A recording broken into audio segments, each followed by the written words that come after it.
자, 오늘은요 로마서 8장 말씀인데 내일까지 8장이 끝나는데 로마서가 16장인데 그 중에 가장 중요한 장이라고 한다면 8장입니다. 그래서 로마서의 8장을 최고봉이라고 해요. 로마서 8장이 성경에서 로마서 8장을 가장 중요하다고 마틴 루터가 얘기할 정도였어요. 그런데 그 로마서 8장 중에서도 최고봉 중에 최고봉이 몇 절이냐면 8장 그렇습니다. 15절 815.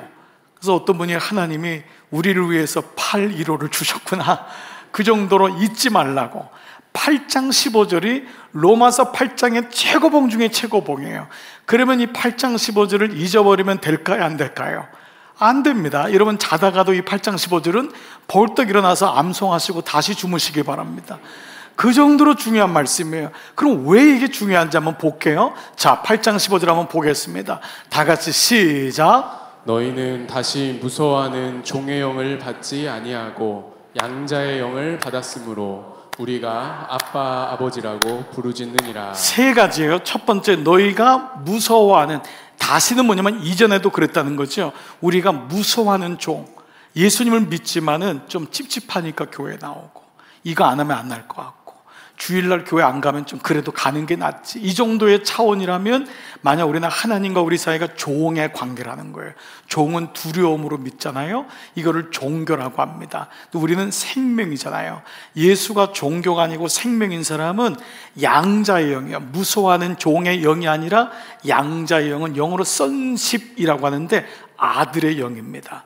우리가 자녀가 된 거예요. 하나님의 자녀가 된 영인데 이것이 성령이에요. 예수님의 영이 내 안에 오면은 하나님과 내가 두려워하는 종이 아니라 자녀구나, 내가 하나님이 내가 아들이구나, 내가 그분을 아버지라 부를 수 있는구나. 아버지라고 이름을 받은 사람은 이 땅에서 하나님의 이름을 받은 유일한 사람이구나.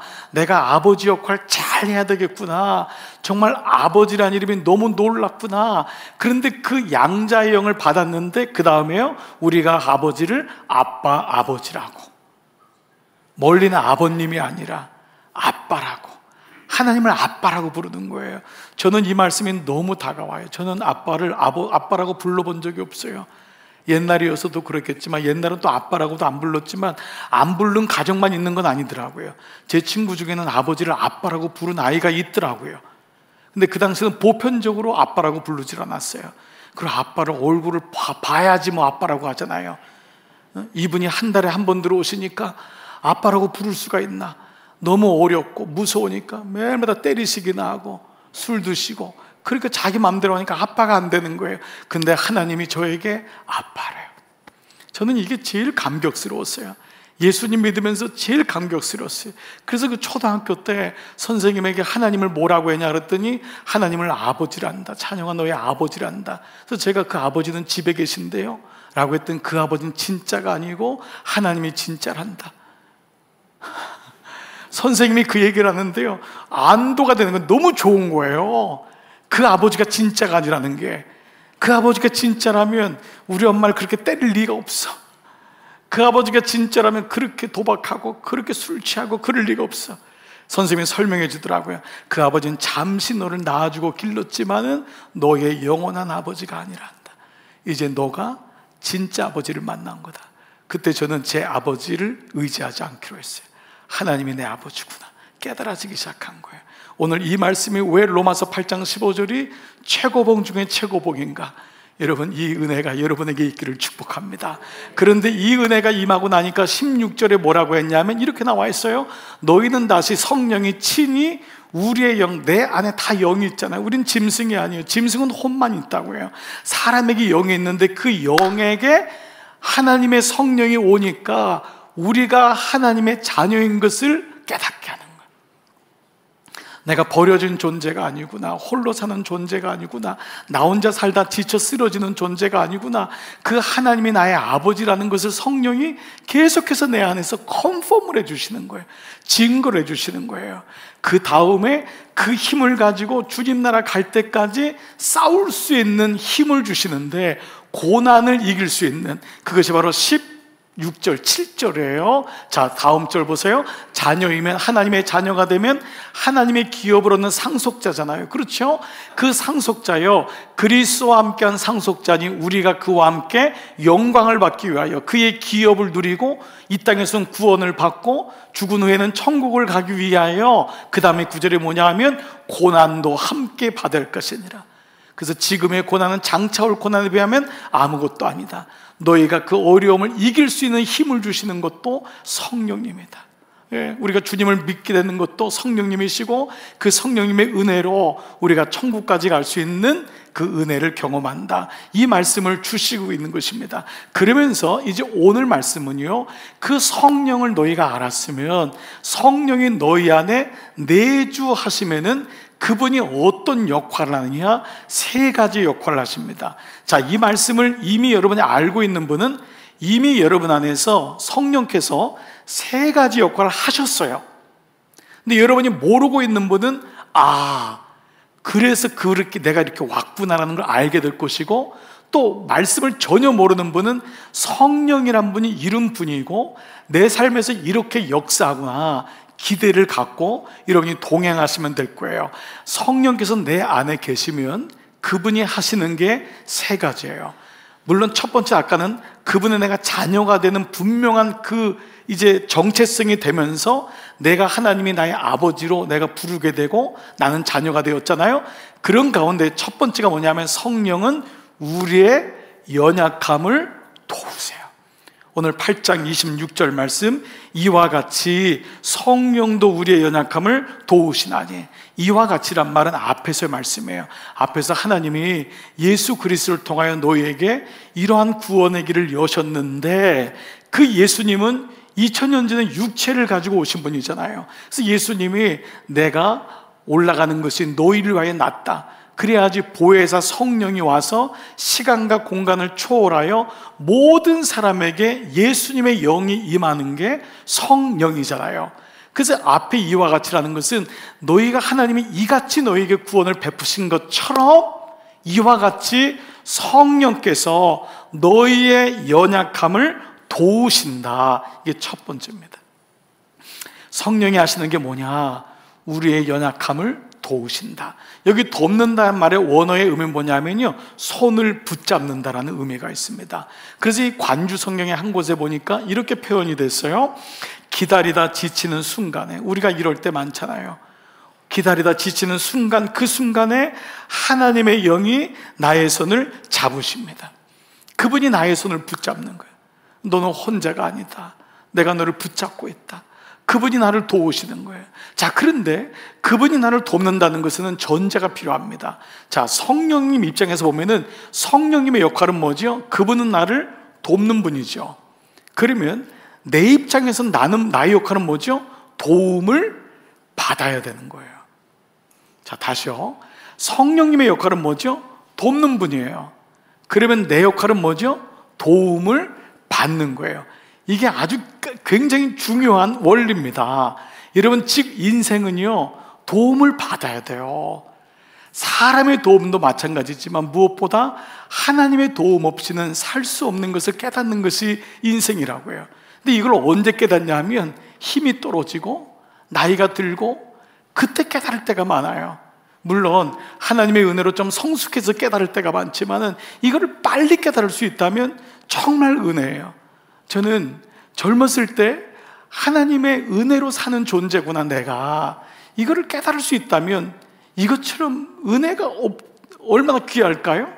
여러분, 자녀는요 부모의 도움을 받는 존재잖아요. 그렇죠? 장성하여 독립되기 전까지. 그러니까 이런 의미로 본다면 내가 도움을 받는 존재라는 것은 주님 앞에 나의 연약함을 인정하고 고백하는 것이 전제되어 있어야 돼요. 이게 예배입니다. 예배는 내 강함을 유지하는 게 아니잖아요.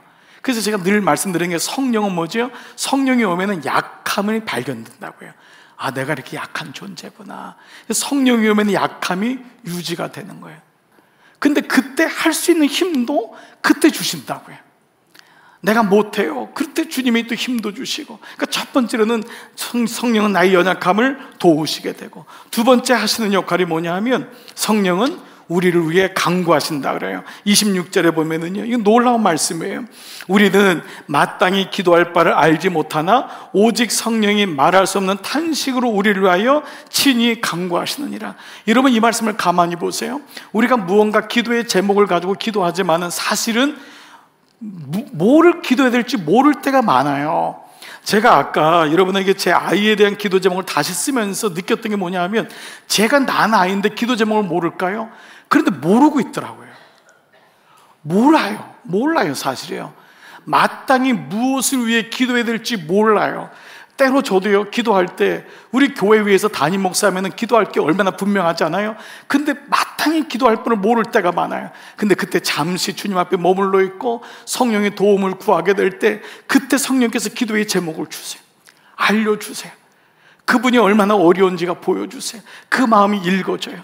환자, 병을, 우리 환우들을 위해 기도할 때 그냥 기도 안 됩니다. 성령께서 그 마음을 주셔야지만이 그 마음이 읽혀지고 말할 수 없는 탄식으로 성령께서 안타까워하는 게 느껴지는 거예요. 그래서 여러분, 성령은 우리 안에 말할 수 없는 탄식으로, 우리 인생길에서 어디로 가야 할지 모를 때 성령께서 우리를 대신하여 기도해 주시는 거예요.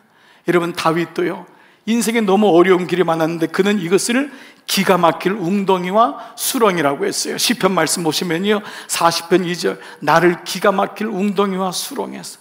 모든 인생에 이게 있다는 거예요. 기가 막힐 웅덩이가 있어요. 여러분, 지난 한 주간 당하신 분이 있을 거예요. 여러분, 지난 인생 속에서 기가 막힐 웅덩이와 수렁이 있는데 거기서 나를 끌어올리시고, 내가 올라가는 게 아니에요. 주님이 나를 끌어올리시는 거예요. 근데 이거를 헨리 나우엔이라는 분, 상처 입은 치유자라고 하는, 여러분 아주 좋은 책인데 많이들 보셨을 거예요. 그 책에서 이 헨리 나우엔이 이 구절을 뭐라고 했냐면, 한번 들어보세요. 성령님은 상처 입은 우리 안에 오셔서 할 말을 잃은 우리의 탄식과 우리의 아픔과 신음의 소리를 다 같이요, 기도로 만들어 주시는 분이시다. 그분이 우리의 탄식, 뭘 위해서 기도하지 못할 때 그 아픔과 눈물을 기도로 만들어 주신다. 기도로 만들어. 성령께서 우리 안에 오셔서 우리의 약함을 아시니까, 두 번째는 우리 대신 기도해 주시는 거예요. 오늘 이 아침에도 성령께서 여러분의 그 마음에 기도하시는 그분이 성령님이신 줄 믿습니다. 세 번째는요, 그분이 뭘 하시냐면 하나님의 뜻을 알게 하세요. 무엇이 주님의 뜻인지, 여러분 이거 여러분의 숙제 아니에요? 이 아이가 지금 어디로 가야 될지, 내가 지금 이걸 판단이 옳은지 아닌지, 근데 성령께서 하나님의 뜻을 알게 하세요. 보세요, 27절, 마음을 살피시는 이가 하나님이잖아요, 이게요. 근데 이 하나님이 성령의 생각이란 단어가 있어요. 눈여겨보신 분은 이 말씀이 조금은 독특하다.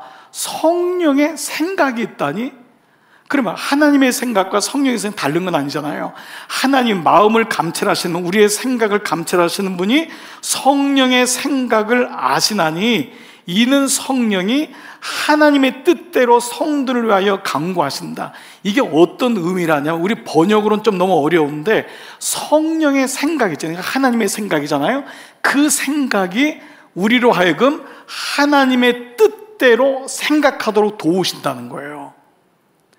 자, 다시요.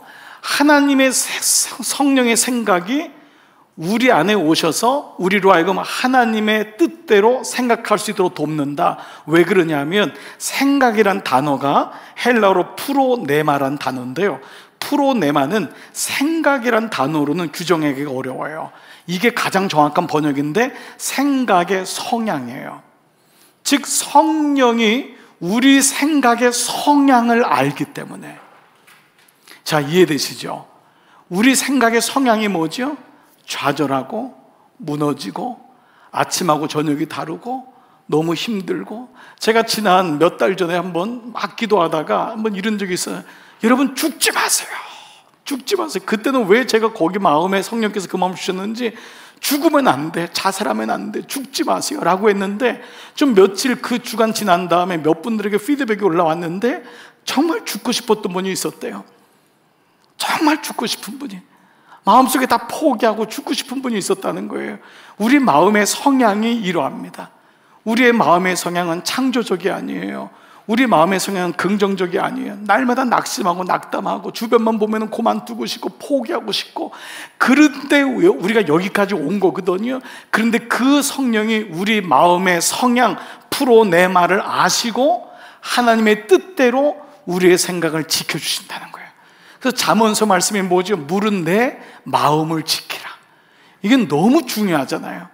그러니까 참 이 말씀으로 본다면은 성령께서 하시는 마음이 바로 우리의 생각을 올바른 판단을 하도록 도우신다. 그래서 이 구절을요, 유진 피터슨의 우리가 메시지 성경 보니까 뭐라고 나왔냐면, 그분은 우리 자신보다 우리를 훨씬 더 잘 아시고, 여기에 생략된 건 우리의 생각이에요. 그분은 우리의 생각을 우리보다 훨씬 더 잘 아시고, 근데 그 다음 구절이 너무 흥미로워요. 뭐라고 나왔냐면, 임산부와 같은 우리 상태를 아셔서 우리를 하나님 앞에 머물게 하십니다. 저는 이게 어떤 의미일까? 임산부와 같은 우리를 너무 잘 아셔서. 여러분, 이게 어떤 의미일까요? 어머니에게 생명이 들어왔다는 건 너무 감사한 일이에요. 그러나 어느 순간에 두려운 마음이 올 거라고요. 내가 생명이 어떻게 되는 거다? 아닌가? 이 아이가 혹시 아픈 게 아닌가? 내 잘못 때문에 이 아이가 아프면 어떡하지? 그리고 아이가 자라나면서 이 아이를 나는 순산할 수 있는가? 여러 생각이 오는 거예요. 그러니까 임산부 같다는 것은 우리의 마음이 이만큼 위태롭고 때로는 업다운도 심하고 두렵고 떨리는 가운데서 그분이 늘 우리를 하나님 앞에 머물게 하시는 분, 그게 성령님이세요. 그래서 여러분, 성령님은 오늘 이 시간도 우리의 마음을 지키시고, 여러분이 예배를 통과하면서 어떤 마음이 드냐면 생각의 기준이 잡힙니다. 아멘. 그래서 그동안은 내가 흐트러지고 내가 우유부단하고 잘못된 생각 속에 있을 때 하나님이 우리의 생각을 명철하게 하시고 판단하게 하시고 하나님의 뜻대로 구하는, 그래서 성령이 내주하시면 세 가지를 말씀드려서, 첫 번째, 우리의 약함을 도우시고, 여러분, 그러려면 여러분이 약함을 인정하고 고백하는 연습이 늘 필요합니다. 나의 약함을 인정하셔야 돼요. 여러분이 목장 모임에서, 여러분이 1:1 양육에서, 가족 모임에서 늘 약함을 고백해 보세요. 정말 그게 지혜로운 사람입니다.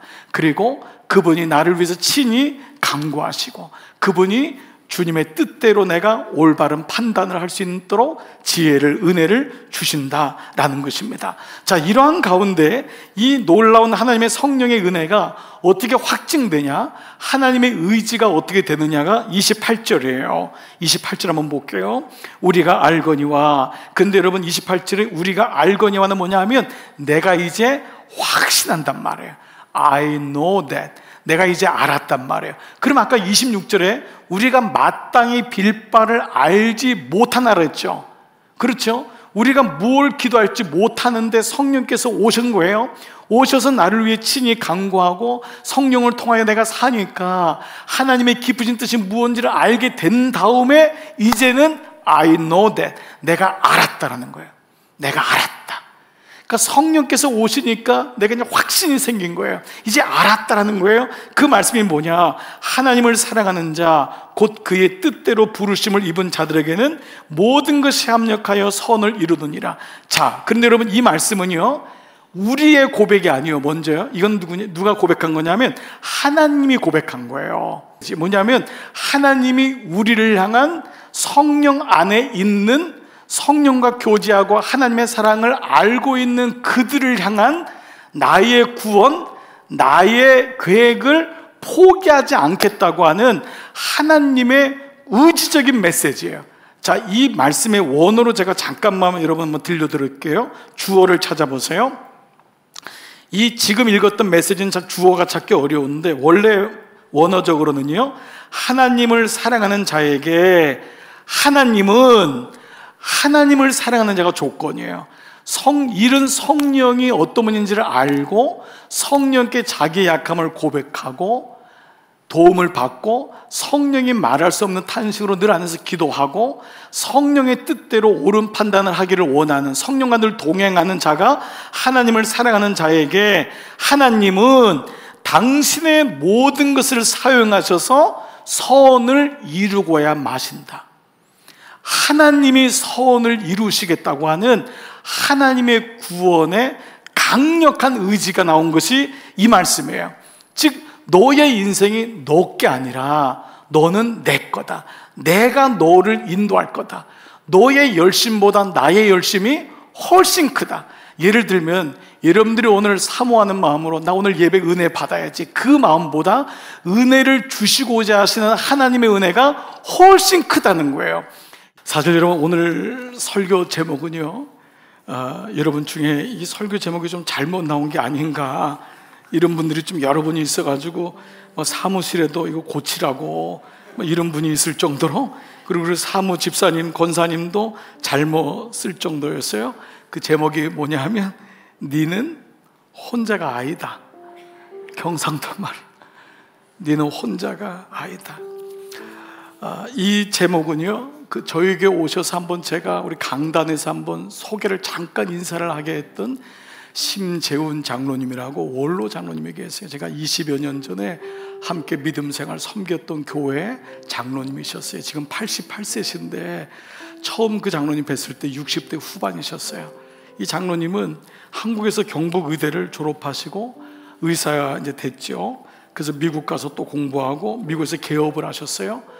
그러다가 이제 저희 교회에 오시게 됐고, 실력이 또 인정받아서 연방 정부에서도 의사 일을 할 정도로 모든 사람들에게 모범적인 의사 생활도 하셨어요. 의사 생활만이 아니에요. 특별히 믿음 생활에 있어서는 너무 많은 사람들에게 감동을 주고 정말 본을 보이셨어요. 우리 교회 1:1 양육 동반자, 그 나이 그 나이에도 다시 섬기실 정도로 그런 모든 사람들 새 가족 오면 섬기시고 그랬던 분 때문에 많은 사람들이 정말 장로님 보면서 참 많이 감동을 받았는데, 주일날 1:1 양육 동반자 가정을 마치면서 간증을 하게 됐는데, 이번에 처음 고백, 오늘 주일 같은 날 이날 여기 올라오신 거예요. 그래서 이제 이분이 간증을 하신 첫 번째 고백은, 저는 경상북도 밀양에서 태어났습니다. 저희 어머니는 밀양에서 유명한 기생이셨습니다. 그리고 저는 도박과 술에 찌든 아버지에게 너무 많이 맞아서 이러다 죽겠다 싶어서 9살에 혼자 배를 타고 일본에 밀양을 했습니다. 일본 가서 너무 배고파 죽겠다가 한국에서 조국이 해방을 맞았다 해서 한국 돌아왔는데 돌아갈 고향이 없어서 미군 부대에서 하우스보이로 살았습니다. 이렇게 시작되는 그분의 고백은 너무도 많은 사람들에게 충격을 줬어요. 한번 고생 한번 안 하려 생각했던 장로님이, 앞에 있는 권사님은 그 장로님을 너무 사랑스럽게 바라보시면서 내려왔을 때 제가 장로님을 크게 안아드렸어요. 그 장로님이 너무 감사합니다. 너무 감사합니다. 그는 자신의 인생 속에서 너무 힘든 일이 있었지만 내색 한번 안 하고 그 과정을 겪었던 거예요. 근데 제가 장로님한테, 장로님 인생에 가장 많이 들렸던 하나님의 음성이 뭐였어요? 그때 니는 혼자가 아니다. 니는 혼자가 아니다. 그 음성이 어렸을 때부터 88세 된 지금까지도 니는 혼자가 아니다. 사랑하는 여러분, 저는 이게 로마서라고 생각해요. 로마서 말씀은 교리가 아니에요. 그 말씀은 니는 혼자가 아니다. 왜 네 고집대로 사니? 왜 말씀이 안 들리니? 믿어지지 않니? 내가 너를 위해서 예수 그리스도를 주었는데 이게 아직도 믿겨지지 않는구나. 너는 혼자가 아닌데. 오늘 저는 이 말씀이 여러분에게 들려지기를 바라요. 믿음은 설득이 아닙니다. 그래서 성령께서 우리 마음에 오셔야지만 예수님의 사건이 믿어지고 내가 어떠한 존재인지가 보이게 되고 내 약함을 도우시고 나를 위해 기도하시고 나에게 옳은 판단을 하게 하시는 그 성령님이 느껴지고 깨달아지기 시작합니다. 오늘 이 아침 저는 그 하나님이 여러분의 하나님이 되시기를 축복합니다. 그리고 오늘 니는 혼자가 아니다, 오늘 이 고백 여러분의 고백 되셔서 이번 한 주간도 남은 인생도 능히 승리하시기를 축복합니다.